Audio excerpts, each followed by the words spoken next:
suis avec vous tous les jours. N'ayez pas peur. Glorifie le Seigneur. Réussir à retour. Prêcher sa parole. Et guérir nos âmes et nos corps. Je voudrais vous dire que Dieu est dans la barque des premiers chrétiens tous les jours. Alléluia. Combien qu'il y a de l'eau jusqu'au rabord. Jésus a fait cette promesse, je suis avec vous tous les jours jusqu'à la fin du monde. La foi, c'est une assurance que Jésus est dans la barque. Jésus revient bientôt, il revient sur les nuées du ciel, il revient chercher son Église, celle qui lui appartient.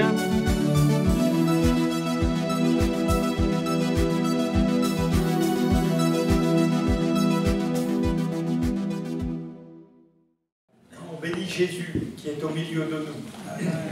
Le culte, c'est jamais banal. C'est jamais quelque chose d'habituel. Ça ne devrait jamais l'être. Un jour, un homme a raté le culte. Il s'appelait Thomas. Il n'était pas là. Tous les autres étaient là, mais lui n'était pas là. Et le dimanche suivant, il a vécu un culte particulier. Parce que Jésus, lui, était là. Il est à chaque culte. Et lui a dit, Thomas, tu n'étais pas là la semaine dernière. Et tu n'as pas cru. Tu n'as pas cru tes frères qui t'ont dit, je suis ressuscité. Alléluia. Et là, il a dû faire une expérience parce que Jésus s'est approché de lui. Il a dit, maintenant, mets ta main dans mon côté. Mets ta main dans ces trous. Crois simplement. Alléluia. Amen. Je crois que nous sommes appelés à croire. Je crois qu'aucun culte n'est banal. Parce qu'à chaque fois, Dieu interpelle, nous interpelle. Et ce matin, j'aimerais partager, je n'avais pas prévu ça, mais Dieu aime parler à nos cœurs. Et en écoutant ce qui s'est passé ce matin au culte, comment Dieu vient au milieu de nous, nous consoler, je pensais à cette parole de l'Écriture, Ésaïe 40. Consolez, consolez mon peuple, dit votre Dieu. Parlez au cœur de Jérusalem et criez-lui que sa servitude est finie, que son iniquité est expiée, qu'elle a reçu de la main de l'Éternel au double de tous ses péchés. Et vous pouvez dire Amen. Alléluia. Quelle phrase extraordinaire. Et donc, en préambule à ce que je voulais partager, je voudrais dire et parler particulièrement à ce frère. Je suis un ancien vagabond des mers. Il y a 42 ans, j'avais mon voilier, je vivais aux Antilles, sans Dieu, sans espérance. Je vivais que de voyages. Ma vie, c'était sur l'océan, sous l'océan. Et j'étais un marin, un jeune fou éperdu de liberté. Et ma femme a eu le premier bébé. On a eu une belle petite fille et j'étais heureux. Je pensais partir au tour du monde avec ma femme, mon voilier et ma première petite fille. 4 jours après sa naissance, elle est morte. Mon cœur a été brisé et j'ai enterré une petite fille en pleine révolte, en pleine amertume. Ma vie était brisée. J'avais navigué, j'avais traversé plusieurs fois l'Atlantique, déjà je pouvais affronter les océans, mais face à la mort, je n'avais plus aucun mot. Et pendant 1 an, je suis resté dans une amertume, sans Dieu, sans amis. J'étais de retour dans mon port d'attache qui était Dunkerque. J'étais là, mon bateau était de retour et mon voyage, le soleil, les plages étaient terminées. Et ma femme était enceinte du 2e enfant. Il est arrivé au monde, j'avais prévu un enfant de la technique, je m'étais tourné vers les médecins, et les médecins, ma femme qui était infirmière, elle était suivie pour cette grossesse, puisqu'on avait perdu ce premier bébé. Et quand il est né, quelques jours après sa naissance, les mêmes symptômes que sa sœur. Pronostic vital engagé. comme disent les médecins. Alors, il faut changer son sang, et il y a 40 ans en arrière, c'était périlleux encore pour les nouveau-nés. Et je me suis retrouvé au bord de la mer à crier vers un Dieu inconnu, crier mon désespoir, mon amertume, ma peur de revivre le même scénario. Ce jour-là, c'était le jour de la naissance de mon fils, il a été guéri instantanément. Dieu m'a saisi alors que j'étais dans une vieille voiture au long de la route. Je suis né de nouveau dans cette voiture. Dieu a parlé à mon cœur et Dieu a fait de moi une nouvelle créature. Quelques jours plus tard, un pasteur était à mes côtés priant pour ce bébé qui venait de naître.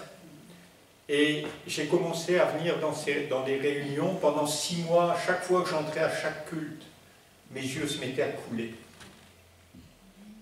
Saisi par l'amour de Dieu. Si vous saviez comme il est là au milieu de nous, et comme il nous aime. Et pendant 6 mois, je pleurais à chaque fois que j'entendais parler de Jésus. J'étais émerveillé. Comment ce Dieu d'amour avait pu poser ses regards sur le mécréant que j'étais, sur le va-nu-pied, sur le vagabond des mers, qui vivait sans lui. Et Dieu est venu me chercher là, au comble de mon malheur.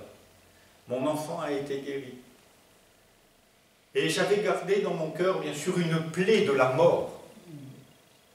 Et tout de suite, quand Dieu m'a parlé sur cette route, je savais que j'allais devenir un prédicateur de l'Évangile. Je ne savais pas comment Dieu allait faire, je ne savais pas ce qui allait se passer, je ne connaissais rien, mais très vite, j'ai été réembarqué sur des bateaux et je prêchais l'Évangile à tous les marins se convertissaient.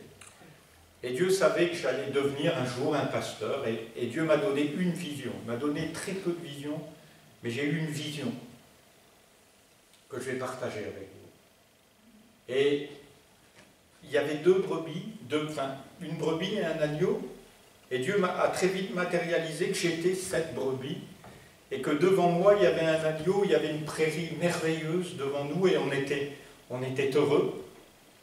Et il y avait une porte, comme un enclos. Nous étions dans un enclos, la brebis et l'agneau. Et j'ai vu le berger, le bon berger s'approcher de cette porte. La porte s'est ouverte et il n'y a que l'agneau qui est passé. Et j'étais comme cette brebis qui bêle en disant mais l'agneau est passé. Et le Seigneur lui-même, ce berger, a pris cet agneau dans les mains. Et moi j'étais comme une brebis qui simplement pouvait que bêler. Et Dieu me montrait que lui pouvait caresser la brebis. Dieu l'avait dans ses bras. Je n'avais pas de bras, une brebis n'a pas de bras. Je n'avais pas de parole, parce qu'une brebis ne sait que bêler. Et je m'aperçus, et à ce moment-là, Dieu m'a consolé complètement. C'était 3 ans après la mort de ma fille. Mais Dieu m'a consolé complètement de la mort de cet enfant. Et Dieu m'a conduit là, ce jour-là dans la résurrection. Alléluia. C'est pas de vivre ou mourir qui est important. C'est ce matin, c'est d'être dans les bras de Dieu. Alléluia. Ce ne sont pas les morts qui te louent, dit le Seigneur. Ce sont les vivants. Alléluia. Dites-moi un peu pendant qu'on est un petit moment vivant ensemble. Est-ce qu'on ne peut pas dire merci ensemble au Jésus? Alléluia. Tous ensemble, Seigneur, nous voulons te remercier parce que tu es le bon berger. Tu es là à nous prendre dans tes bras encore ce matin, à nous faire toucher ton côté, à nous faire toucher tes mains percées, Seigneur. Parce que tu as tout accompli pour nous. Et ton désir, c'est de nous avoir dans tes bras ce matin. Nous te célébrons, nous te louons pour tant d'amour à notre égard. Merci pour l'Église qui est ici. Merci parce qu'elle est la prunelle de tes yeux. Merci pour mes frères, mes sœurs, que tu consoles. Seigneur, à qui tu as pardonné au double de tous leurs péchés. Merci, Seigneur, parce que tu nous tiens dans ta main et que tu nous aimes d'un amour éternel. Et le peuple de Dieu dit Amen. Alléluia. Quelle grâce nous avons, quel privilège nous avons, mes frères et sœurs, d'être dans ses bras ce matin. Alléluia. Et je bénis Dieu parce que c'était 40 ans en arrière et bien sûr, Dieu a cheminé avec nous. Et il chemine avec vous, il chemine avec moi. Et très vite dans ma vie, il m'a appelé, puisque j'étais marin, et que j'ai aussi reçu cette vocation, et il m'a donné les îles espèrent en moi. Et tout au long de ma vie, je suis devenu pasteur à Béthune. Alors ça n'avait rien à voir avec la mer, le bassin minier, hein. Et pourtant là, un jour, Dieu m'a dit, tu vas créer une association. Je dis, Seigneur, et je vais t'amener au bord de la mer. Donc, Seigneur, bassin minier, c'est tout sauf la mer. Je suis né à Dunkerque, au bord de l'eau, quand j'étais tout petit, et puis maintenant que je suis auprès des terris, c'est toi qui me parles de la mer, Seigneur. Et très vite, il m'a dit, les îles espèrent en moi. Et ensuite, je suis devenu pasteur à Vannes, et j'ai eu à cœur, bien sûr, d'amener beaucoup de jeunes dans les îles du Morbihan, Belle-Île-en-Mer, Ouate, Édic, et partout où on a navigué, on a prêché l'évangile. Partout à Belle-Île, ils ont reçu l'évangile. Le vieux curé de Belle-Île, à cette époque, il m'a même prêté sa salle pour prêcher l'évangile. Heureux qu'il était d'entendre parler du témoignage de Jésus. Et à chaque fois que je rentrais dans chez lui, là, à côté de son église, il me disait « François, viens, viens ». C'était un ancien prêtre ouvrier. Et il avait été marin-pêcheur, prêtre ouvrier. Alors à chaque fois, il m'accueillait, il disait « François, viens, tu veux pas rouler une cigarette avec moi ?» Il fumait. Il disait, bon, en tout cas, tu vas boire un petit whisky avec moi, hein, on est quand même des vieux marins. Alors je disais « mais pas la bouteille. » Et bien sûr, on a eu à cœur, et partout j'ai à cœur de prêcher l'évangile dans les îles. Et Dieu, au moment de ma retraite, j'avais acheté un superbe voilier pour aller dans les îles, et là, ma femme est décédée. Moi-même, j'ai fait 2 infarctus, et connaissant les frères dans les îles, étant seul, j'ai appelé, je suis parti à Tahiti pour une expérience pendant 6 mois, pour voir s'ils avaient besoin de moi. Je ne voulais pas être un fardeau, on ne veut pas l'être, mais on veut être des moteurs, hein. Alléluia. On n'est pas des fardeaux, mes frères et sœurs, même quand on a 90 ans, on est des moteurs, alléluia, pour faire avancer ces jeunes qui sortent de leur portable et puis qu'ils avancent avec Jésus. Alléluia. Et puis bien sûr, après 6 mois là-bas dans les îles où j'ai rencontré mon épouse, eh bien, on s'est mis à travailler à Bora Bora, à Wainé, et on a partout prêché l'évangile. On est heureux de servir là-bas au bout du monde.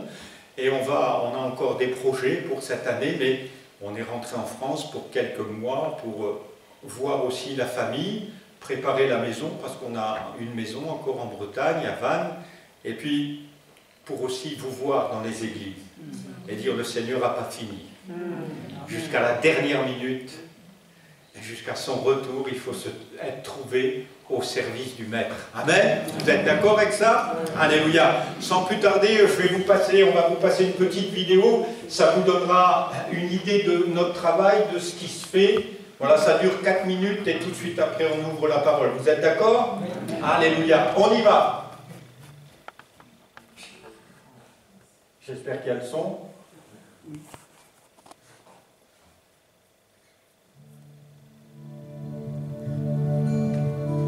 Voilà, ça vous situe les îles du Pacifique. On est vraiment aux antipodes, 12 heures de décalage horaire. Midi ici, minuit là-bas.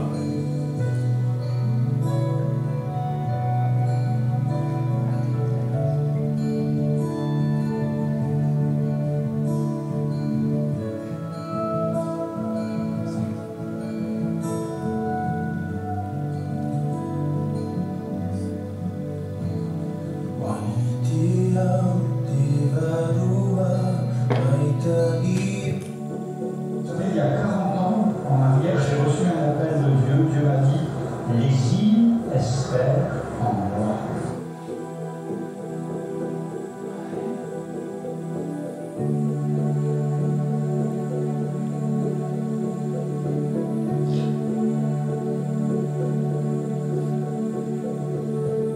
Vous vous sentez misérable, vous vous sentez malade, vous dans vos tripes, culpabilisé. Si même vous êtes porteur d'une maladie, physiquement, vous êtes détruit, Papino, parce que c'est le péché qui vous détruit. Ça va arriver pour les malades. Ça va arriver.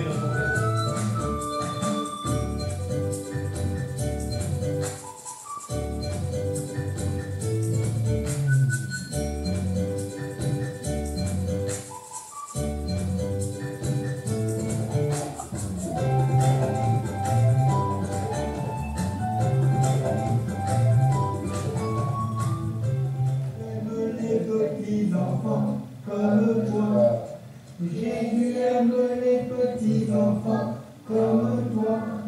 Jésus aime les petits enfants comme moi. Jésus aime les petits enfants comme toi.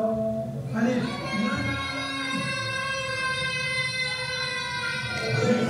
Derrière nous, de la caméra, on est dans ce merveilleux lagon qui réunit les deux îles.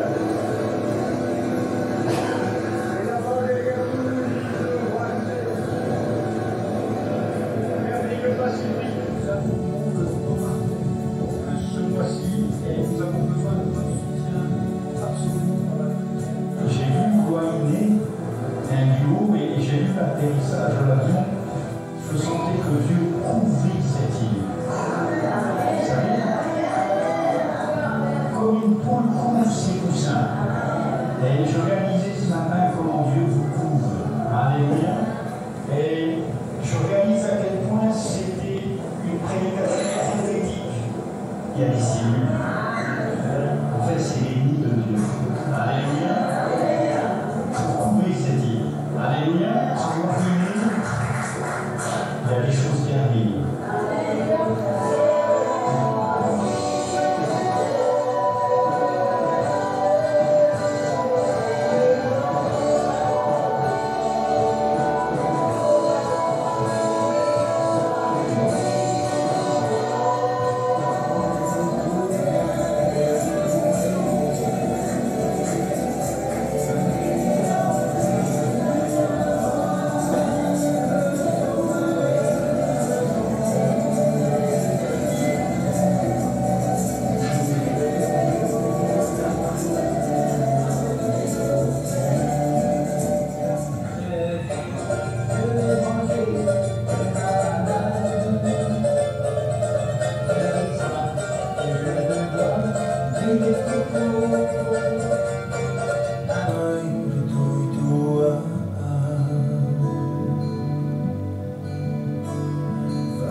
Alléluia.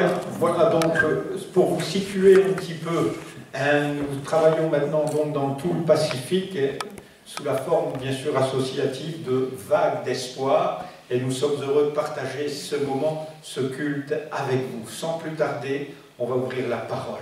Alléluia. Dans Galates 5, versets 16 à 18, et j'aimerais vous dire, malgré ce qu'on a entendu ce matin, et malgré les situations que nous traversons, nous sommes au cœur de la vie. Alléluia. Jésus dit, je suis la résurrection et la vie. Amen. Et quand bien même nous sommes quelquefois au fond du trou, et nous sommes quelquefois, et il n'y a personne qui peut venir nous chercher là, sauf la main de Dieu. Alléluia. Je bénis Dieu de ce que Jésus, Dieu lui-même, est venu chercher Joseph. Ses frères l'avaient balancé au fond d'un trou, mais il n'était pas perdu. Pourtant, il hurlait au fond de son trou. Je vous assure, quand ma fille est morte, je hurlais de douleur. J'étais au fond du trou, mais celui qui est venu me chercher, c'est Jésus. Alléluia. Quand bien même vous êtes au fond de la vallée de l'ombre de la mort, vous ne craignez aucun mal. Alléluia. Parce que le bon berger a les yeux sur vous. Et donc, nous sommes ce matin, si vous le voulez, ensemble, au cœur même de la vie. Jésus est au milieu de nous pour guérir, sauver, délivrer, consoler, affermir notre foi parce qu'il vient bientôt. Amen. Et c'est vrai que le défi est grand. Quand je reviendrai, est-ce que je trouverai la foi sur la terre? Il y aura peut-être beaucoup de portables. Hein? J'en ai un aussi, hein? Rassurez-vous, je ne suis pas contre la technique, mais ce n'est pas ça qui me sauve. Hein? Ce n'est pas toutes les recettes Internet qui nous sauvent. C'est Jésus lui-même. Alléluia. Parce que si vous n'avez pas d'électricité, vous ne pouvez pas recharger le bidule, là. Hein? Nous, on est sur des îles, quelquefois, il n'y a pas de jus, hein? Et ça ne recharge pas. On est encore dans des endroits où, quelquefois, il n'y a pas Internet. Ça existe, ben oui, du temps des dinosaures. Mais non, non, du temps de la vie. Alléluia. Mais Jésus est là. Et lui, il peut tout le temps vous recharger. Alléluia. Et il n'y a pas de compteur. Il n'y a pas de compteur Wilkie, ça s'appelle. Hein? Non, non, il n'y a pas de compteur. C'est gratuit. Alléluia. Quiconque, qui que vous soyez, dans quel que soit l'état que vous soyez, Jésus vous branche. Alléluia. Et il nous branche, hein, comme les jeunes, hein, ils sont branchés les jeunes. Mais les aînés aussi ils peuvent l'être. Alléluia. Et nous sommes branchés à la source d'eau vive. Galates 5, versets 16 à 18, nous propulse au cœur de la vie. Et nous lisons ensemble, je dis donc, parce que c'est une proclamation, marchez selon l'esprit et vous n'accomplirez pas les désirs de la chair. Car la chair a des désirs contraires à ceux de l'esprit et l'esprit en a de contraires à ceux de la chair. Ils sont opposés entre eux afin que vous ne fassiez pas ce que vous voudriez. Si vous êtes conduit par l'esprit, vous n'êtes pas sous la loi. Et quelqu'un peut dire Amen. Nous ne sommes pas sous la loi. Nous ne sommes pas sans loi non plus, mais nous ne sommes pas sous la loi de pierre, parce que c'est vrai que Dieu a un jour écrit d'être sur des tables de pierre, mais maintenant, aujourd'hui, il écrit dans des cœurs. Alléluia. Et quelle grâce d'être pouvoir lu, d'être une lettre lue, mais d'être aussi ce matin écrit par la main de Dieu, consolé par sa main, guéri par sa main. Que vous croyez que Jésus va guérir des malades? Alléluia. Trop vieux? Non, jamais trop vieux. Alléluia. Jamais trop mal. Abraham est mort en pleine santé. Alléluia. Et à 180 ans, qui est-ce qui veut relever le défi ce matin? Alléluia. Et vous voyez donc, nous sommes faits pour, dans la grâce, atteindre une longue vie paisible. Et se retirer un jour comme Moïse. Moïse a eu la force de monter sur la montagne. Et la Bible dit que Dieu l'a pris avec lui. Alléluia, il est mort. Et c'est même Dieu qui a fait le service. Il n'y avait personne ce jour-là. Lui qui pendant des années a marché avec tout un peuple, il n'y avait pas de fleurs, pas de service, pas de couronne. Mais c'est Dieu qui s'est servi de cela, qui a pris son serviteur, qui l'a enterré. Mais dites-moi un peu quelle force il a eu pour grimper jusqu'en haut de la montagne avant de mourir. Hein? Alléluia. Ça vous donne pas envie, vous, de mourir comme ça? Partir dans les mains de Dieu? Mais c'est ce qui nous est réservé. Alléluia. Et c'est ce à quoi Dieu nous appelle. Et j'étais surpris tout au long de cette semaine par la vie qui jaillit partout. On est arrivé en France juste au moment du printemps. Et on a été saisi dans la semaine du printemps là, de voir toute la vie qui jaillit. Et on bénissait Dieu à chaque instant de voir que la résurrection est tout le temps là. Alléluia.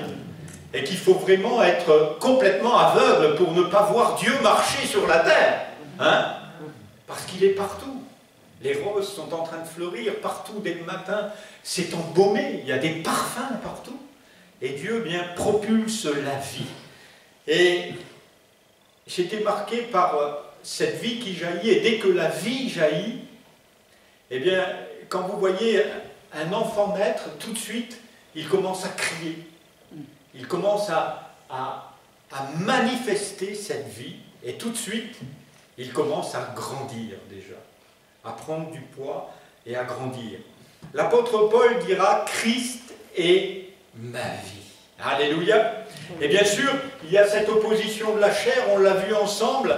La chair a des désirs contraires à ceux de l'esprit, et la chair cherche toujours à avoir du réconfort, à saisir cette sagesse terrestre, mais qui n'est pas cette sagesse céleste, parce que la vraie sagesse, elle vient d'en haut. Elle nous conduit dans toute la vérité. Cette vraie sagesse, elle est avec Jésus, qui dit à cet homme qui est là malade depuis 38 ans sur un lit, alors qu'il y a des malades en grand nombre à cette piscine. Cette sagesse qui vient d'en haut dit à cet homme, lève-toi, prends ton lit et marche. Alléluia! C'est cette sagesse que nous prêchons ce matin, mystérieuse et cachée. Alléluia! Aux yeux du monde, mais pour nous, puissance de Dieu. Alléluia! Pour que vous puissiez vous en aller sans vos béquilles. Alléluia! Pour que vous puissiez partir en courant et dire, Seigneur, je veux encore courir avec toi. Je veux encore vivre pour toi. Je veux encore respirer ta parole. Je veux encore vivre de toi et être plein de passion. Amen? C'est la passion qui nous fait vivre. C'est la passion de Dieu qui nous amène dans une vie extraordinaire. Il y a 3 ans en arrière, j'étais pétri de polyarthrite. Je pouvais à peine bouger. Je venais de faire 2 infarctus. J'ai enterré ma femme. Et quand je suis rentré à la maison, j'ai dit, Seigneur, si j'en reste là, je suis foutu. Et très vite, Dieu m'a dit, alors qu'est-ce que tu veux? Tu veux continuer ou tu veux t'arrêter? Si tu t'arrêtes, polyarthrite aiguë, le médecin me dit, bah écoutez, ça c'est des trucs que vous aurez à vie. Et j'ai dit, Seigneur, si c'est ça la vie, c'est pas celle que toi tu dis. Et très vite, j'ai pris mon téléphone, j'ai appelé les collègues à Tahiti, ils m'ont dit, écoute François, Albert Richardson, qui est un copain depuis, parce que je suis allé en Polynésie en 2006, il m'a dit, mais écoute François, si tu n'as rien à faire, viens donc passer 6 mois à Tahiti. J'ai dit, chiche. J'ai pris l'avion, je suis parti, 1 mois après, j'avais plus de polyarthrite. Alléluia. Alléluia. Amen. 15 jours après, je prêchais. Parce qu'il m'a dit, François, tu ne restes pas là, rien faire, hein, tu n'es pas chez moi. Pour... Il y a une église là-bas, tu vas prêcher. Hein. Tu ne nous embêtes pas ici à faire le vieillard. Je me suis remis à servir le Seigneur. Alléluia. Je suis rentré pour aller voir mon cardiologue aussi, en fait. Quand il m'a vu, il m'a dit, Monsieur Gambé, je vous fous dehors. Qu'est-ce que vous fichez là, dans mon bureau? Vous êtes en pleine forme, j'ai écouté votre cœur, il n'y a plus rien nulle part. Alors, il m'a bien mis des stents un peu partout, mais mon cœur bat comme celui d'un enfant. Alléluia. Christ est ma vie. Prends ton lit, lève-toi, prends ton lit et marche. Il y avait au bord de cette piscine un homme qui était désespéré, qui avait cherché dans la sagesse humaine tous les remèdes, toutes les possibilités, puisqu'il dira à Jésus, mais quand l'eau est remuée là, quand il se passe un petit quelque chose au culte, moi je suis prêt à courir, mais j'ai personne pour me lever de ma chaise. J'ai personne pour me lever, pour me mettre dans l'eau quand l'eau est agitée. Mais il n'a même pas eu besoin de descendre dans l'eau ce jour-là. Alléluia. Vous n'avez pas besoin d'être rebaptisé, mais vous avez besoin de croire à nouveau. Alléluia. Et Dieu est celui qui relève ceux qui ont le cœur brisé. Amen. Simplement venez comme vous êtes en disant, mais oui, mon cœur est brisé, oui, je n'ai personne, oui, il n'y a pas de sagesse humaine, oui, les médecins me disent, le mal a dit, la mal a dit, tu ne peux plus bouger. Mais Jésus dit, et Dieu parle, bien avant que Jésus arrive, il dit, moi je suis l'Éternel qui te guérit. Alléluia. J'ai fait une expérience de délivrance, de guérison extraordinaire. J'étais donc en cours de mon veuvage et je savais que j'avais besoin d'être guéri du veuvage. On a besoin d'une guérison quand on est veuf, quand on a vécu 40 ans. J'ai eu 5 enfants avec ma première épouse et quand elle est décédée, ma vie avait basculé. Et je savais que j'avais besoin d'une guérison, mais je ne savais pas comment Dieu allait faire. Et le pasteur de Tahiti me dit, François, il y a à Wainé, l'église a besoin d'un pasteur là-bas pour 3 semaines, va pour 3 semaines. J'écoute, d'accord, je suis seul, voilà, j'ai juste une petite chambre chez mon copain, on est 2 pasteurs, lui de temps en temps il part dans une île, moi dans une autre, voilà, on vit notre vie, au service. On n'a plus que ça à faire, nous occuper de Dieu, la parole et les frères et sœurs. Et je me prépare pour cette mission et je reçois cette parole, je suis l'Éternel qui te guérit. Qu'est-ce que vous en déduisez, vous? Je prépare mes messages sur la guérison. Je dis, Seigneur, tu vas guérir des gens. C'est formidable. J'arrive là-bas, première réunion, je prêche l'évangile, une femme qui a des graves problèmes dans les yeux, guérie. En plus, c'est une femme qui travaille sur le marché, on est dans une île où il n'y a que 6000 habitants. Le lendemain, tout le monde est au courant. Alors on fait les réunions, et il n'y a plus d'autres guérisons. Et au moment où je m'en vais de l'île, j'ai été accueilli, les frères et sœurs sont heureux, ils me ramènent au bateau, et quand on vous ramène là-bas au bateau, on vous offre des colliers. Alors je suis plein de colliers, et je suis comme ça avec tous les coquillages, ça part partout. Et merci Seigneur, et je suis sur le bateau, et le bateau s'en va. Je quitte cette île, et au moment où je passe les passes, alors je suis un marin, donc pour moi, les passes, les feux verts, les feux rouges, pour moi c'est important. Et au moment où je passe ça, et où je vois les plages de Wainé défiler devant moi, la parole de Dieu me revient, je suis l'Éternel qui te guérit. Et à ce moment-là, le poids de mon veuvage, le poids de ma solitude, le poids de la mort, s'est enlevé de ma poitrine. Alléluia.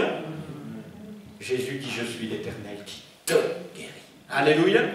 Moi, je prêchais la guérison aux autres, mais Dieu venait me guérir moi. Alléluia.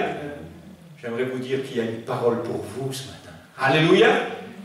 Comme Jésus a eu une parole pour cet homme qui était là depuis 38 ans sur son lit, qui avait même plus personne pour l'aider. Ne cherchez pas autour de vous des frères et des sœurs. Vous avez le Christ avec vous. Alléluia. Plus que ça, il est en vous. Je serai avec vous, dit Jésus, et je serai en vous. Alléluia. Vous apportant ce que le monde ne peut pas vous donner. Au milieu des tracas les plus terribles, il vous donne la paix. Amen. Oh, et là, quand vous êtes dans sa paix, alors là, le monde peut s'effondrer. Hein. Jésus a dit, je vous donne ma paix. Oh, je vous laisse ma paix. Pas comme ce monde, justement. Le monde essaie de vous communiquer une certaine paix. Hein, le gouvernement vous dit, vous paierez moins d'impôts, mais enfin, on va en trouver un autre, quoi. Ils essaient de vous donner une certaine paix, du camouflage. Mais Jésus vient vous guérir et vous communiquer une vraie paix. Moi et ma maison, nous servirons l'Éternel. Ce n'est pas dans l'état à laquelle est votre maison qui est important. C'est ce que Dieu dit de votre maison qui est important. Parce que ce que Dieu dit de votre maison, c'est ce qu'il va le faire. L'état où elle est actuellement, même si elle est en ruine, ça n'a pas d'importance. Même s'il y a des rétrogrades, ça n'a pas d'importance. Parce que Dieu déclare, moi et ma maison, nous servirons. Déclarez un peu. Quelqu'un veut dire avec moi, moi et ma maison, nous servirons l'Éternel. Alléluia. Confessez ce que dit la parole. Parce que vous voyez, ce que vous voyez, c'est une illusion. L'adversaire vous communique une illusion. Un rétrograde, ça n'existe pas. Non. C'est un gars qui s'est fait baptiser, qui est en train de bricoler. C'est pas grave, ça. Est-ce que vous croyez que Dieu ne sait pas où il est en train de bricoler? Est-ce que vous ne croyez pas que Dieu ne sait pas qu'il s'est engagé? Celui qui croira et sera baptisé sera sauvé. Alléluia. Il est sauvé, mais il bricole. Ça vous arrive pas de bricoler quelquefois? Moi j'ai bricolé des années avec Jésus quelquefois. Hein. On essaie d'arranger. On essaie de faire nos affaires. Mais Dieu le sait bien. Il avait un spécialiste d'ailleurs pour ça. Il s'appelait Jacob, vous savez. C'était un spécialiste du bricolage, lui, hein. Avec les femmes, avec les troupeaux, il a bricolé avec tout. Mais Dieu l'a rattrapé. Et il l'a appelé Israël. Alléluia. Et je parle à l'Israël de Dieu ce matin, hein. Amen. Je sais bien que vous êtes tous des bricoleurs. Mais Dieu aime les bricoleurs. Puisqu'il les appelle un nom nouveau. Et puisqu'il vous appelle et qu'il vous ramène vraiment sur son cœur. Alors, cette vie abondante, cette vie de grâce extraordinaire, au cœur même de la vie, c'est une marche libérée des entraves de la loi. Nous ne sommes plus sous la loi. Alléluia. Nous n'avons pas à suivre une loi rigide ou à imposer une loi rigide. Nous avons à suivre la loi de l'Esprit. La loi de l'Esprit nous affranchit, elle nous libère. Et je disais tout à l'heure, vous êtes consolés, Dieu vous a pardonné au double de tous vos péchés. Alléluia. Est-ce que vous croyez que Dieu est vraiment en peine avec le péché? Il a payé le prix.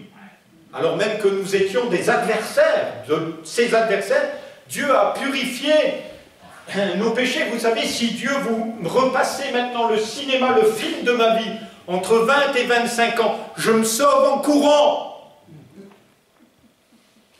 Je suis terrifié de ce que j'étais, ce que j'ai fait. Mais vous ne le verrez pas, parce que Dieu a tout pardonné. Alléluia. Alors combien plus ce Dieu qui m'a tout pardonné quand j'étais un pécheur, ce matin va-t-il encore plus me faire avancer? Alléluia. Malgré mes erreurs, mes manquements. Malgré les manquements du roi David, loin de l'Éternel. Je ne sais pas si vous voyez le gars, à 16 ans quand même, il liquide un géant. Hein? Ça, c'est un homme loin de Dieu, rempli du Saint-Esprit, bâti. Mais vous vous rendez compte un peu, il commet l'adultère. Il fait mais il est, pourtant, c'est un homme de Dieu. Mais Dieu ne l'a pas rejeté. Alléluia. Dieu ne rejette personne. Et toutes vos erreurs, il les connaît déjà. Pourquoi? Parce qu'il est en train de vous façonner à l'image de son Fils. Amen. Parce qu'il ne veut pas qu'en vous reste ces vieilles ruines. Mais il en fait un temple nouveau. Amen. Il sait quand nous sommes adultères. Vous savez, l'adultère, ce n'est pas celui qui commet l'adultère. La Bible dit, et Jésus le déclare, mais c'est celui qui déjà a dans le cœur une ruine, en fait. Et Dieu rebâtit. Alléluia. Et je bénis celui qui a dit, je bâtirai mon église. Alléluia. C'est lui qui construit vos cœurs. Moi, je parle ce matin, mais lui met des paroles de vie en vous. Alléluia. Parce que ces paroles sont esprit et vie, dit le Seigneur. Amen. Et pour vous ramener, bien sûr, à cette marche libérée, cette marche où nous ne sommes plus entravés par des lois, mais nous sommes dans la liberté des enfants de Dieu pour dire, voilà dans quel état je suis, mais toi, tu es mon Père. Alléluia. Et quel est le Père qui rejette son enfant? Aucun. Et même s'il voulait, il ne peut pas. Il y a peu de temps, à Vannes, là, il y a une des sœurs arméniennes que j'aime beaucoup. On avait baptisé son fils, et son fils a fini en prison. Il a fait une bêtise. Mais elle-même m'a dit, mais c'est mon sang. Une fois que Jésus vous a sauvé, vous devenez participant de la nature divine. Donc c'est son sang qui coule en vous. Alléluia. Et qui vous permet, non pas de rester bloqué dans vos manquements, mais qui vous permet de rebondir. Alléluia. En disant, je ne vais pas rester comme ça, Seigneur. Lève-toi, prends ton lit et va dans ta maison. Amen. Parce que moi et ma maison, nous servirons l'Éternel. Alléluia. Et parce que nous confessons la parole et non pas la défaite. Alléluia. L'adversaire veut 1000 fois nous faire publier la défaite. En disant, tu vois dans quel état c'est? Tu vois la ruine? Mais tu crois quand même pas que Dieu t'aime, donc tu vois pas? Tu es en train de te traîner là. Et le diable aime nous appuyer sur nos têtes. Mais Jésus aime nous relever. Alléluia. Et c'est ce qu'il fait encore ce matin. Par une marche libérée des entraves de la loi, mais des entraves du péché. Romains 3, versets 21 à 24. On lit ensemble, ça s'affiche. Parce que bien sûr, on veut vivre de cette parole. Mais maintenant, tiens, dis à ton voisin, c'est pour maintenant, alléluia. Ça fait un culte, c'est maintenant, alléluia. Tu peux dire à ton voisin, c'est pas l'heure de dormir, hein, c'est maintenant, alléluia.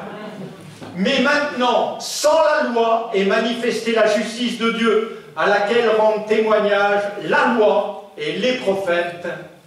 Justice de Dieu par la foi en Jésus-Christ. Pour tous ceux qui croient, il n'y a pas de distinction, car tous ont péché et sont privés de la gloire de Dieu, et ils sont gratuitement justifiés par sa grâce, par le moyen de la rédemption qui est en Jésus-Christ. Alléluia! Gratuitement justifiés. La justice de Dieu, c'est un don. Alléluia! Vous n'avez pas besoin de vous justifier. J'ai fait ça, pasteur, j'ai fait ci, je suis gratuitement justifié, sans aucune œuvre. Le malade sur son brancard ne pouvait plus rien faire. Alléluia! Et quelquefois, Dieu attend que nous ne pouvons plus rien faire pour que nous comprenions que c'est sa justice qui s'accomplit, pas la nôtre. Il nous a gratuitement justifiés. C'est rendu juste. Vous ne pouvez pas, par vos mérites ou par vos œuvres, vous rendre juste. Quand bien même vous donneriez votre vie, dit le Seigneur. C'est pas ça qui vous sauve, c'est la foi en Jésus. Alléluia! Il est le seul qui peut nous justifier. Dieu ne vous voit pas ce matin, il voit le sang de son Fils. Alléluia! Il dit voilà, tout a coulé pour lui. Alors que c'était qu'un mécréant, tout a coulé, maintenant c'est devenu mon enfant, même s'il est en train de bricoler. Je l'aime d'un amour éternel. Alléluia! Une fois que vous êtes sauvés, c'est pour la vie, hein? Pas pour la vie ici-bas, pour la vie éternelle. On peut considérer qu'on est assis dans une salle d'une église évangélique, mais on peut aussi considérer qu'on est assis dans les lieux célestes. Alléluia! On est chez papa. Amen. On est chez papa et c'est papa qui nous accueille. Rémi est le pasteur, d'accord. Et d'ailleurs, je lui ai dit, merci de nous accueillir, mais on va faire attention, on est chez toi. Il m'a dit, non, non, on est chez le Père. Alléluia. On est chez papa ce matin. Et il est libre. Est-ce qu'il est libre de nous consoler, de nous guérir, de nous relever, de parler à nos cœurs, de nous encourager? Vous savez, le décourageur, c'est l'adversaire. Il a toujours des mots contre nous. Hein? Il est décidé non seulement à nous démoraliser, mais il veut nous tuer. Il est l'accusateur. Et il nous rappelle, vous avez des souvenirs? J'en ai, moi, quelquefois. Et les souvenirs viennent nous dire, mais t'as pas fait ça, t'as pas fait, et puis t'as vu comme t'es. Mais Jésus vient, il dit, hé, t'es mon fils, c'est moi qui te construis. Le péché nous a débâtis, déconstruits, démolis. Et Jésus nous rétablit. Amen. Dans la présence du Père. Il n'y a plus de condamnation pour ceux qui sont en Christ. Nous ne sommes plus coupables. Alléluia. Mais nous avons accès, un libre accès, dans le sanctuaire de Dieu. Quelle marche libérée. Alléluia. Là où les Juifs ne pouvaient même pas entrer, il n'y avait qu'un sacrificateur qui pouvait entrer une fois par an dans le lieu très saint. Mais ce matin, nous avons accès à la table. Alléluia! Amen, mon frère, ma soeur, tu peux dire, nous avons mangé le pain des forts ce matin. Alléluia! La guérison était dans ce pain. Dans ce vin, il y avait tout l'accomplissement pour ma vie, afin que je reprenne des forces pour toute cette semaine. Alléluia! Béni soit le Seigneur qui nous a fait rentrer dans cette marche libérée, dans une marche apaisée. Romains 5, versets 1 à 2. Nous sommes libres de marcher, mais on ne marche pas comme des fous. On marche apaisé. Alléluia. On marche tranquillement, quoi. Étant assuré d'atteindre le sommet. Alléluia. Vous êtes assurés d'atteindre le ciel, mes frères et sœurs. Alors pourquoi avoir peur? Oh, attention, attention au diable, attention, pas tomber, attention. Non, c'est une marche apaisée. Alléluia. Il nous donne notre paix. Quand bien même, on a des problèmes avec les factures, on a des problèmes avec la voiture, on a des problèmes avec la femme, on a des problèmes avec les enfants. Quand bien même on a tout ça, c'est une marche apaisée. On lit ensemble. Étant donc justifiés par la foi, nous avons quoi? La paix avec Dieu par notre Seigneur Jésus-Christ, et à qui nous devons d'avoir eu par la foi accès à cette grâce dans laquelle nous demeurons fermes et nous nous glorifions dans l'espérance de la gloire de Dieu. Amen. Alléluia. Nous avons accès par la foi au plus grand des cadeaux qui soient, surtout en France. C'est le pays du Tranxène et des Valium. À ce qui paraît, on est les premiers consommateurs au monde. Si les gens pouvaient consommer un peu de Jésus, la Sécu serait rétablie. Parce que nous avons la paix avec Dieu par la foi. Alléluia. Parce que nous sommes apaisés. Alléluia. Quand nous ne sommes plus condamnés, nous sommes simplement apaisés. Par la grâce de Dieu, dira l'apôtre Paul, je suis ce que je suis. Il était quelquefois accusé. Souvent, on pense que l'apôtre Paul, c'était des miracles en permanence, c'était aussi des naufrages, des coups de bâton, des difficultés, des insultes, des menaces, emmené en prison, jeté en prison, accusé, condamné. Il a fini par mourir d'ailleurs, mais il est mort en paix. Alléluia. Il a suivi sa vocation. On a fait plusieurs expériences à Tahiti de voir que quand Dieu ouvre une porte, personne ne peut fermer. Par contre, quand Dieu ferme une porte, quand j'étais plus jeune, j'essayais toujours. Maintenant, je ne sais plus. Il faut que tu fermes la porte, c'est bien. Alléluia. C'est qu'il y a une fenêtre vers le ciel qui s'ouvre. Alléluia. Et ça démarre quelquefois 2 fois plus fort après. Amen. Mais on reste en paix. Par la foi, eh bien, nous pouvons marcher dans cette paix de Dieu. La paix de Dieu qui surpasse toute intelligence, fortifiée par la foi. Mon juste vivra par la foi. Et il est question de la vie d'Abraham. Abraham crut, dit l'Écriture. Et il ne s'est pas mis en colère, mais il s'est mis en marche. Il s'est mis en marche dans une marche apaisée. Quitte ta famille, quitte ta maison, pour le pays que je te montrerai. Il n'y avait pas Internet, hein, il n'y avait pas les films vidéo, il ne voyait pas encore ce qu'était le pays promis. Hein. Mais qu'est-ce qu'il fait? Lui aussi, c'est un bricoleur au début. Quitte ta maison. Il fait, hein? Mais qui est-ce qu'il emmène avec lui? Voilà, il emmène l'autre. Hein? Il bricole. Mais Jésus l'appelle le Père de la foi. Alléluia. Alors, quand bien même vous êtes plein de foi, vous êtes aussi un bricoleur, certainement. Et on sait que, eh bien, la porte pour l'homme va se fermer. Mais la porte pour Abraham s'ouvre. Alléluia. Il choisit de vivre en haut sur la montagne. Il choisit une vie différente. Mais il a toujours l'œil ouvert sur l'autre. Vous voyez un peu cette compassion. Dieu va aller chercher celui qui est au centre même de la fournaise, qui s'est mis au centre de la fournaise lui-même. C'est lui qui a voulu descendre à Sodome et Gomorrhe. C'est lui qui, ayant déjà une fois été délivré par Abraham, qui a été le chercher, alors qu'il a été fait prisonnier, lui et sa famille. Abraham descend le chercher. Il va ramener tout le monde à Sodome et Gomorrhe. Et malgré ça, il reste là. On est homme dont le cœur est lent à croire. Quelquefois, on sait ce qu'on a à faire. Puis, oh, mais Seigneur, on est quand même bien là. On a la maison, madame a le lave-vaisselle, la sécurité, tout va bien. On a le 4x4 devant la porte. On ne va pas bouger de Sodome et Gomorrhe. Puis en plus, il y a des soirées festives. C'est très agréable. Il y a la dernière mode à Sodome et Gomorrhe. Ah oui. Et en haut, Abraham, sur la montagne, est à la mode céleste. Alléluia. lui, il est visité par les anges. Amen. Comme nous le sommes ce matin. Vous savez que les anges sont ici.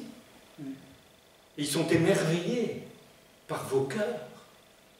Eux qui voient le ciel sont émerveillés par la foi, par la révélation que le Fils de Dieu, que le Père met dans le cœur des petits humains que nous sommes, mais tellement chers aux yeux de Dieu. Amen. Et bien sûr, c'est cette paix extraordinaire qui va permettre à Abraham de rester sur cette montagne et de voir Sodome et Gomorrhe ravagés, mais de rester dans une paix parfaite. Alléluia. Ce monde est ravagé par divers maux. On voit la politique, les finances, tout va être ravagé de toute façon. Mais nous voulons rester dans la paix de Dieu. Alléluia. Bon, peut-être on a moins de finances, on a moins de ci, on a moins de là, mais moins on aura de choses, plus on aura de Jésus. Et nous voyons, nous, souvent dans les îles, où ce n'est pas un département français, c'est un territoire français. Ce n'est pas un département, donc il n'y a pas de chômage, il n'y a pas toutes ces choses-là, il n'y a pas les caisses de retraite qu'on a ici, et nous voyons des hommes et des femmes vivant avec très peu de choses, mais dans la paix. Alléluia. Vivant sans la médecine moderne, sans les scanners, sans tout ça, mais atteignant 95 ans, 100 ans, et en mangeant du poisson cru. Alléluia. Parce que c'est la paix de Dieu qui nous garde. Alléluia. Et Dieu veut nous conduire vraiment dans une marche apaisée. Jésus dit, c'est moi, n'ayez pas peur. Ce qui veut dire qu'une de nos principales maladies, c'est la peur. On a peur de tout. On a des assurances pour tout. On se méfie de tout. On n'ose plus parler à personne. On doit porter des masques. On doit se cacher. Mais nous pouvons nous ouvrir à la grâce. Alléluia. Et dire, Seigneur, nous on ne veut pas être comme ça. Nous on veut vivre dans la paix de Dieu, qui surpasse toute intelligence et qui garde nos cœurs et nos pensées en Christ Jésus. Alléluia. Une marche apaisée, fortifiée par la foi. Abraham crut et cela lui fut imputé à justice. Messieurs, mesdames, êtes-vous prêts à devenir père à 100 ans? Mesdames, 90 ans. 90 ans, et cette dame se met à rire. Est-ce que j'aurai encore des désirs pour Abraham? Voilà. Et le fils qu'elle va mettre au monde, elle va l'appeler Isaac, puis il arrive. Parce que c'est risible. Alléluia. Mais qu'y a-t-il de surprenant de la part de l'Éternel? Alléluia. Je voudrais vous dire, vous êtes de ceux qui, dans votre vieillesse, est à l'âge où vous allez encore porter du fruit. Alléluia. Parce que ce monde a besoin de Jésus. Amen. Et nous sommes comme des arbres plantés près d'un courant d'eau. Dans sa vieillesse, il porte encore du fruit. Son feuillage ne se flétrit pas. Alléluia. Bon, il y a quelques rides, mais je vois aussi des sourires. Alléluia. Les rides, c'est rien. C'est à force de sourire qu'on les attrape. Alléluia. Et comme un arbre planté, tout ce qu'il fait, lui, réussit. Je voudrais vous dire qu'arrivé à un certain âge, tout ce qu'on fait, de toute façon, on n'a pas de temps à perdre. Vous êtes d'accord? Plus ça avance, plus je me dis, j'ai pas de temps à perdre. Ce que je veux faire aujourd'hui, je veux que ce soit ta réussite. Alléluia. Tout ce qu'il fait, lui, réussit. Juste pour boire un petit café. On est dans les îles, souvent, les gens nous interpellent, ils disent « Yolanda, café ?» Ça veut dire « Bonjour, si tu as le temps, tu bois un café. » Et alors, Yolanda, café, on prend le temps de boire un café. Parce que c'est le temps de communiquer la grâce. Une marche apaisée. Il n'y a rien de plus important aujourd'hui que ce que Dieu veut vous faire faire. Parce que vous avez à faire hein, ce que le Seigneur veut vous faire faire. Et c'est tout le temps opposé à ce que vous voulez faire. J'ai pas le temps. Je suis occupé. J'ai tel programme. Laisse-toi faire, comme Abraham. Écoute. Une des phrases les plus importantes dans les 7 églises à l'Apocalypse, c'est « écoute ce que l'Esprit dit aux églises ». Écoute. Et c'est le premier commandement. Avant même que Dieu donne les 10 commandements. Il donne seulement un. Le tout premier, c'est « Shema ». Écoute, Israël. On peut donner tous les commandements qu'on veut si personne n'écoute. Mais si vous vous mettez à écouter la voix du bon berger, vous n'allez plus faire votre programme, vous allez faire le sien. Et le programme de Jésus a guéri des malades, a délivré des captifs, a ressuscité des morts. Alléluia! C'est à ça que nous sommes appelés, mes frères. Amen? Mais rendez-vous compte, Jésus a quelquefois s'est opposé même à ses disciples. Il dit, mais une foule t'attend là, Seigneur, et Jésus s'en va. Il dit, mais je me dois aux autres. C'est le programme du Père qui est important. Alléluia. Et le Père veut encore des enfants dans sa maison. Alléluia. Une marche, mais c'est une marche apaisée. Une marche ferme aussi. Dieu nous affermit pas à pas. En nous montrant chaque jour, jour après jour, et souvent dans les îles, je suis au bon endroit, au bon moment. Et ce matin, en écoutant ce qui s'est passé pendant ce culte, je me dis, Seigneur, tu m'as emmené par rapport à mon témoignage au bon endroit, au bon moment, afin que ton peuple soit consolé, guéri, restauré. Amen. C'est ça qui est important, au bon endroit, au bon moment. Ce n'est pas nos programmes, c'est le programme divin. Alléluia. Et à chaque fois, il nous chamboule. Mais béni soit le Seigneur. Parce qu'il nous rend obéissants, attentifs à sa voix. Une marche apaisée. Vous avez encore le temps? Une marche victorieuse. Alléluia. 2 Corinthiens 3, versets 7 à 9. On lit ensemble. Ce n'est pas nous qui parlons, c'est la parole, bien sûr. On marche sur la parole. Vous savez que Pierre n'a jamais marché sur l'eau. Hein? Pierre n'a jamais marché sur l'eau, il a marché sur la parole de Jésus. Et si vous marchez sur la parole de Jésus, vous marcherez même sur l'océan. Alléluia. Parce que sa parole est aussi ferme. Alléluia. Elle vous assure les plus grandes promesses, dit l'Écriture. 2 Corinthiens, chapitre 3, versets 7 à 9. Or, si le ministère de la mort, gravé avec des lettres sur des tables de pierre, a été glorieux, au point que les fils d'Israël ne pouvaient fixer les regards sur le visage de Moïse à cause de la gloire de son visage, bien que cette gloire fût passagère, combien le ministère de l'Esprit sera-t-il pas plus glorieux? Si le ministère de la condamnation a été glorieux, le ministère de la justice est de beaucoup supérieur en gloire. Et sous ce rapport, ce qui a été glorieux ne l'a pas été à cause de cette gloire qui lui est supérieur. Amen. Alléluia. Le ministère de la condamnation a été glorieux. J'aimerais que vous regardiez un petit peu un instant à ce qui s'est passé quand Moïse reçoit les tables de la loi. Il est sur la montagne. Tout Israël a les yeux fixés sur lui. On croit même qu'il est mort. 40 jours sur cette montagne. Il descend avec les tables de la loi, une gloire extraordinaire. Il rayonne, ses tables sont dans sa main, et à peine n'est-il descendu que le premier commandement est déjà violé. Ses tables sont brisées. Moïse fait cette déclaration, c'est la première, toute première Pentecôte.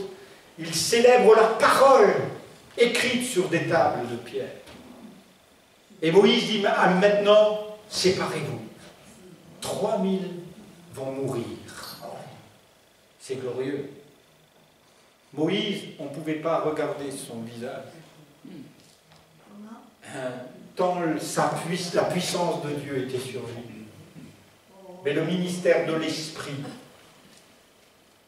quelques 1800 ans plus tard, à la Pentecôte, ce jour où on reçoit la loi, à Jérusalem, Pierre, cet homme qui a renié Jésus 40 jours plus tôt, va prêcher l'évangile, ce Jésus que vous avez crucifié. Dieu l'a ressuscité. 3000 âmes vont se convertir. D'un côté 3000 morts, de l'autre côté 3000 vivants. Alléluia! Quel ministère glorieux nous avons. Alléluia! Quelle grâce extraordinaire nous avons dans la personne de Jésus. Ainsi les tables de la loi étaient importantes, à combien plus forte raison celui qui grave sa parole dans notre cœur a une puissance infiniment plus glorieuse. Alléluia! Combien il est bon pour chacun de nous, eh bien, de demeurer dans sa présence et de recevoir de lui, non pas une condamnation, mais cette délivrance. Jésus est venu pour délivrer les captifs. Et dès le commencement de son ministère, il n'est pas là pour accuser, mais il est là pour traverser même la mer, aller chercher un Gadarénien, un gars qui est possédé de plus de 5000 démons, toute une légion, ça représente 5000 hommes, toute une légion est là dans cet homme, mais rien ne peut retenir Dieu de guérir cet homme. Alléluia! Et cet homme va être retrouvé vêtu et dans son bon sens. Alléluia! Nous avons besoin de retrouver le bon sens de l'évangile. Alléluia!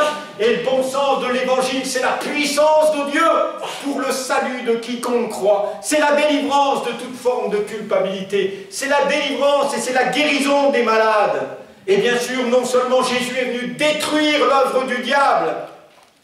Ce n'est pas le diable qui est vainqueur, c'est lui qui est vainqueur.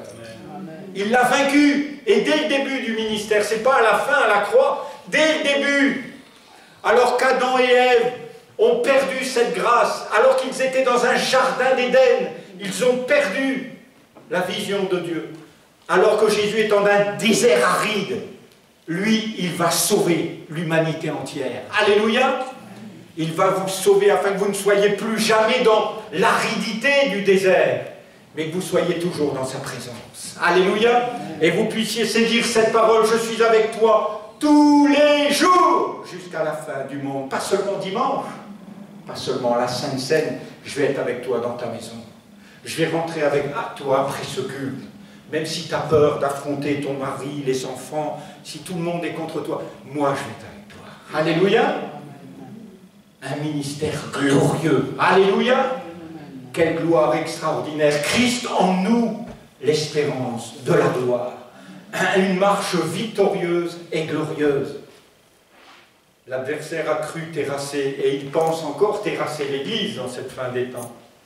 Mais elle va encore se lever plus forte, plus puissante. Partout où on passe, je vois comme des bourgeons de vie, partout. Où les églises commencent à se réveiller, les cœurs commencent à se réouvrir. Il y a de nouveau un parfum de Christ. Alléluia! Partout. Alors vous pouvez dire Amen. Hein? Amen. Alléluia! Et ce bon parfum, c'est vous. Vous êtes, dira le Seigneur, vous êtes la bonne odeur de Christ. Pour les uns, une odeur de vie, hein, donnant la vie. C'est ce que nous sommes. Certains ont le nez complètement bouché, alors pour d'autres, une odeur de mort, donnant la mort. Mais les fleurs exhalent leur parfum au matin, et vous pouvez soit passer à côté sans prêter attention, soit vous pouvez vous arrêter un moment, alors que le programme, attention, il faut faire vite, et puis savourer ce parfum. J'espère que vous avez savouré ce parfum de l'odeur de Christ ce matin. Alléluia! Et qu'on peut le savourer ensemble. Une marche glorieuse. Peut-être y a-t-il quelqu'un qui a du mal à se mettre en marche, qui s'est arrêté pendant la marche, qui est blessé par la mort, par la culpabilité. Je voudrais que pendant un moment, quand on sera tous en prière en train de louer, ceux qui ont un besoin particulier, vous avancez. Simplement parce que Jésus a dit, ils imposeront les mains aux malades et les malades seront guéris. Il faut simplement faire ce qu'il nous demande et croire ce qu'il nous demande. Et nous verrons sa gloire paraître au milieu de nous. Êtes-vous prêts? On dit merci à Jésus? Alléluia. Seigneur, tous ensemble, nous voulons te remercier pour tant d'amour et de grâce. Tous ensemble, nous voulons te bénir pour ta parole. Parce qu'elle est la vie et la vérité. Tu nous conduis dans toute la vérité. Merci pour ces moments de partage avec mes frères et sœurs. Merci pour la délivrance que tu opères, pour la mise en marche. Seigneur, pour la vie qui prend place. Parce que tu es la résurrection et la vie. Nul ne vient au Père que par toi. Et tu es le Père du miraculeux. Tu es le Père créatif. Tu crées en nous un cœur pur, un esprit bien disposé. Tu crées en nous des os qui sont renouvelés. Tu crées en nous la santé, le désir, le vouloir et l'être. Que ton nom soit béni, Jésus. Amen.